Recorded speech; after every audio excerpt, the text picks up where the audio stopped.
আসসালামু আলাইকুম প্রিয় পাঠক। আজকে আপনাদের সামনে যে বইটি নিয়ে আলোচনা করতে চাচ্ছি সেটা হচ্ছে রিসালাতুল মুস্তারশিদিন বা ফিতনার যুগে মুক্তির পথ। বইটি ইসলামের প্রাচীন ও গুরুত্বপূর্ণ তাজকিয়ার গ্রন্থগুলোর মাঝে অন্যতম। এই গ্রন্থে মূলত ঈমানদার মুসলিমকে কিভাবে নফস, কামনা ও শয়তানের কুমন্ত্রণা থেকে বাঁচতে হবে এ বিষয়ে দিক নির্দেশনা দেওয়া হয়েছে। বইটি আত্মশুদ্ধি, তাকওয়া, ক্ষুধাভীতি সহ আরো গুরুত্বপূর্ণ কিছু বিষয়ের উপর লেখা হয়েছে। এই বইয়ের প্রধান বিষয়বস্তুগুলো কি কি? প্রথমত আত্মশুদ্ধি, আল্লাহ ভীতি, তাকওয়া। এছাড়াও ইবাদত, ইখলাস, সুন্দর আখলাক, শয়তানের কুমন্ত্রণা, সুন্দর আখলাক বিনির্মাণ, দুনিয়ার মোহ থেকে মুক্তি এবং আখিরাতের জীবনের প্রতি সংগ্রাম।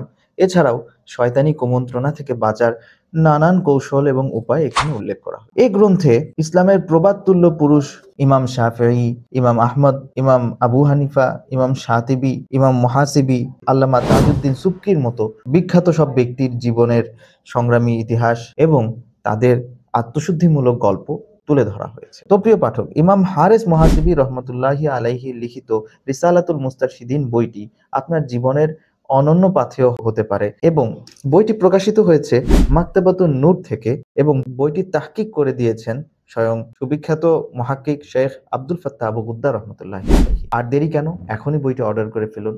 আসসালামু আলাইকুম।